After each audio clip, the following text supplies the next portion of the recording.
everyone, welcome back. Today we're going to be looking at AI art, and specifically a video by Ethan Becker, who's an artist and educator. Okay. And he's got some pretty interesting thoughts on how all this new tech is, well, kind of shaking things up in the art world. Yeah. And the thing that I found most interesting is that he actually thinks it might be a good thing for artists in the long run, all this AI stuff. Right. Yeah, which is a bit of a surprising take. Yeah, it is. He actually starts his video, talking about how everyone's kind of freaked out, right? Like he polled the art community about their thoughts on AI, and a lot of the responses were pretty anxious, a lot of fear. Yeah, no, I get that. I mean, it makes sense, right? Like if you've spent years, really honing your craft and then suddenly there's a machine that can seemingly just like do it all with a few clicks. I mean, it's got to make you question things like, Yeah. why am I even doing this? Yeah. One of the things that really stood out to me was the way Becker talked about this artist, Sam Dosarts. Oh, yeah. Do you know him? Yeah, I do. Yeah. So, I mean, this guy basically had his style stolen by someone using AI. Yeah, that was rough.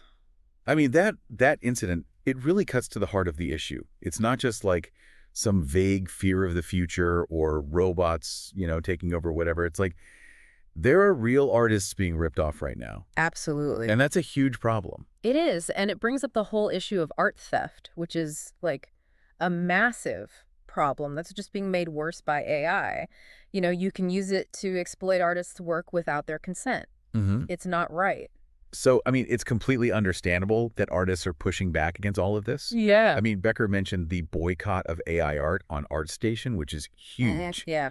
And then there's this whole movement against, I think it's called art scraping, right? Art scraping, yeah. Can you explain, like, what exactly that is, just for anyone who might not be familiar with the term? Sure.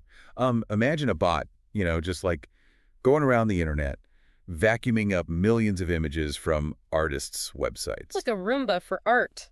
Basically. Except not so cute. It's taking all that data, all those images, and feeding it into AI models. So the AI can learn to, like, mimic specific artist styles. The problem is it's usually done without the artist's permission. Oh, wow. Yeah, so it raises all these legal and ethical questions about copyright and ownership in the digital age. Right.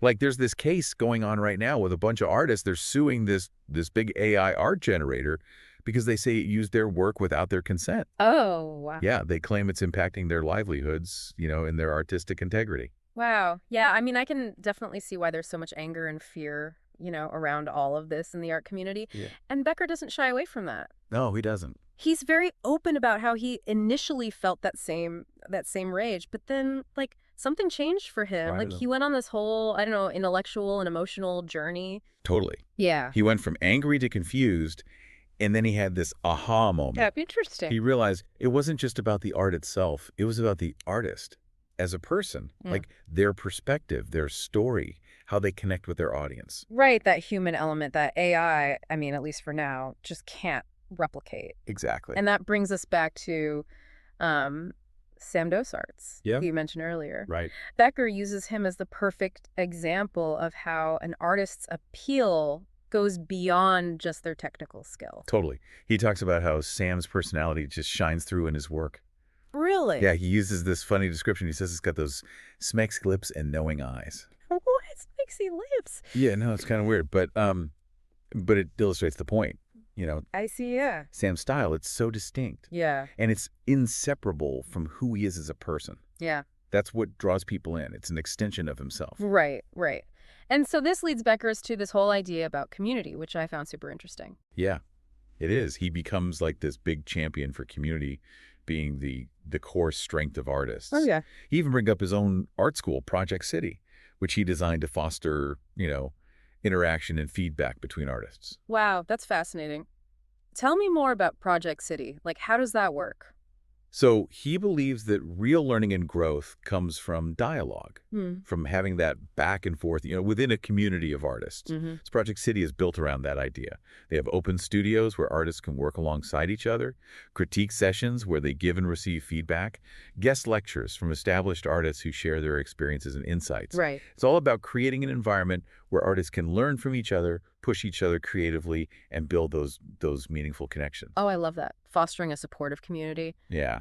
And it makes me think about how Becker actually sees this whole AI upheaval, as you called it, like as a potential catalyst for positive change. You could almost say he's optimistic about it. He is. It's like he's saying, okay, this massive disruption is happening, but let's not freak out. Let's use this moment to redefine what it means to be an artist and create a stronger, more connected art world. Okay, yeah. I mean, he's taking what could be this really terrifying thing and turning it on its head. Totally. I'm definitely intrigued. I want to hear more about this. So Becker thinks that all the fear and disruption that AI art is causing, it could actually lead to some good changes in the art world. Really? Yeah, he thinks it's pushing artists to like come together, find their collective voice, Oh, I see. which could make the art community stronger and more influential. Yeah, I know. that's a really interesting perspective. It's like this common threat is forcing artists to band together and like figure out how to navigate this new landscape, right? Exactly. And this brings us to like one of his most mind-blowing ideas. Oh, okay. He actually thinks AI art might make human-created art even more valuable. Wait, what?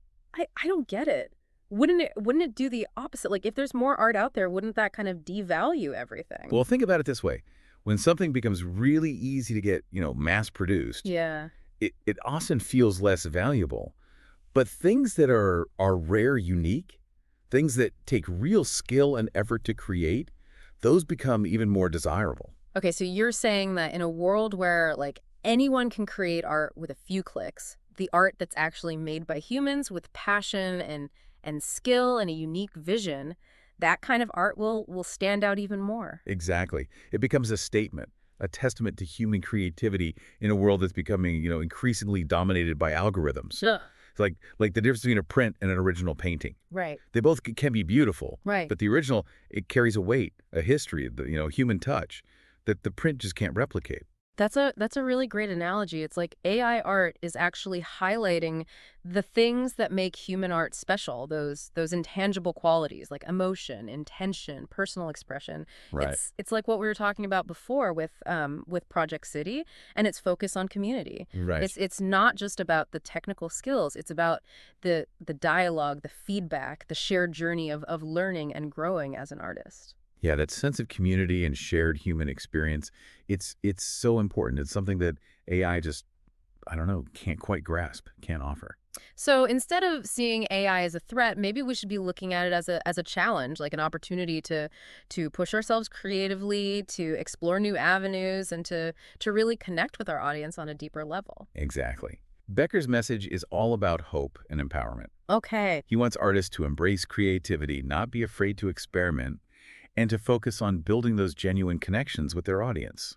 Okay. So it's about finding that balance, right? Embracing the potential of this new technology, but staying true to your own artistic vision. Yeah, exactly. Mhm. He even suggests that artists can use AI as a tool, you know, like Yeah. to help them in their creative process. Oh, interesting. It's like AI can be a powerful tool for exploration, Mm-hmm. but it's always the artist who's guiding the process, giving it meaning, and connecting it back to that human experience. Right.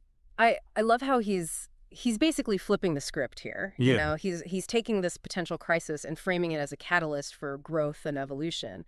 But let's get real for a second. Go. Let's say I'm an artist, listening to this, and I'm starting to feel a little overwhelmed by all this AI stuff. Like, what's the takeaway here? What advice does Becker actually have for artists who are, trying to figure out how to navigate this new world? So he gives some really concrete advice. Right. First, don't get caught up in the fear, and don't try to compete with AI, like on its own terms. Instead, lean into what makes you unique, your perspective, your style, your story. Okay, that makes sense. And second, don't be afraid to experiment. Yeah. AI can actually be a tool to help you expand your creativity. Right. Use it to explore new ideas, new techniques, new mediums. Don't try to be a robot. Be more human. Exactly. Explore, play, push those boundaries. What else? He also talks about how important it is to build a strong community, Mm-hmm. connect with other artists, share your work, get feedback, support each other. Yeah. He thinks a united art community is going to be so important, for navigating all the challenges and opportunities that AI is bringing. Yeah. Find your tribe, build each other up, face the future together. Exactly. It's really solid advice and honestly pretty optimistic considering, how much potential upheaval we're facing. It is. Becker's perspective is really refreshing. He's not ignoring the challenges, but he's choosing to focus on the potential for positive change. Right. He wants artists to see this as a moment of transformation, not just a threat. I think that's a great note to move on to the final part of our deep dive. Okay. We've talked a lot about the impact of AI on artists and the art world, but, you know, what about the bigger picture? Yeah. Like, how might this technology change our relationship with art as a society? So we've talked about how AI is impacting artists and how, you know, maybe it could actually make human art even more valuable. And of course, we talked about the importance of community and all of this. But let's kind of zoom out for a second, you know? Okay. Big picture. How does all of this fit into, like, society as a whole? What could AI art mean, you know, for everybody? That's the big question, right? I think Becker would say that AI art is forcing us to think about some pretty basic questions. You know, Oh, okay. Like what? like what is creativity? What is Yeah. originality? What is art? Even, Yeah. it's almost like AI is holding up a mirror to our own creative process and making us ask, okay, what makes human art unique? What do WE bring to the table that an algorithm can't? It's like we have to define, you know what I mean? Like what makes us human in a world where machines are getting so good at copying us, right? Like if AI can write a song or paint a picture, what does that even mean for human creativity? And it's not just art. Wow. Think about writing, music, design, like all these creative fields. AI is touching everything. Right. It makes you wonder if anyone can create like if the actual skill part becomes less important, then what is the role of the artist? Becker seems to think that artist becomes more like a curator of meaning, like a Yeah. connector of ideas. Yeah, a voice that like cuts through all the noise. Yeah, and offers a unique perspective, right? Central It's about time. bringing those human elements to the process, the emotion, you know, Hmm. personal experience, storytelling. Yeah, and commentary, social commentary, or even just like a deep understanding of what it means to be human. Right. And those are the things that, like, connect with us on a deeper level, right? Make us feel something. Absolutely. It sparks a conversation. I mean, do you think it's possible that AI could actually help us appreciate human creativity even more? It's funny, right? Yeah. Because it's like by showing us what it can't do, it makes us value those human qualities even more. Yeah. It's a paradox. It is. It is a paradox. And it's not just about the artist, right? It's about us, the audience, the people experiencing the art. Exactly. Like, how will AI art change the way we see art? Will we get better at noticing the human touch, you know, in a world full of all this AI stuff? Mhm. Or will we get overwhelmed? Like, will we even be able to tell the difference anymore? Yeah, those are big questions. They are. Yeah. And I think they're questions we're going to be grappling with for a while, you know? As this technology keeps developing, it really does make you think, about the future of art, its place in our world. Yeah, it really does. And we've only just scratched the surface here. Right. This is a conversation that's just getting started. It is. And I think it's up to all of us, artists, art lovers, everyone, to really engage in this conversation, to think about the ethics, the implications, and to help shape how this technology is going to change our lives, our culture. Well, I think this has been a really fascinating deep dive, you know. We haven't just explored AI art from a technical perspective, but we've really dug into some pretty profound questions about what it means to be human, about creativity, and the future of art itself. And, you know, as you go out there and you start encountering AI art in the world, take a moment to think about it, okay? What interests you about it? How is it different from human art? What does it tell us about how technology and creativity are interacting? Maybe AI won't replace human art. Maybe it'll just redefine it, push us to explore new things. Maybe AI art will make us appreciate human art even more. The art that connects us, challenges us, and reflects, all the beauty and complexity of what it means to be human. And that's something we're thinking about as we move forward, you know, embracing the possibilities, being aware of the challenges, and never losing sight of our shared passion for the power of art.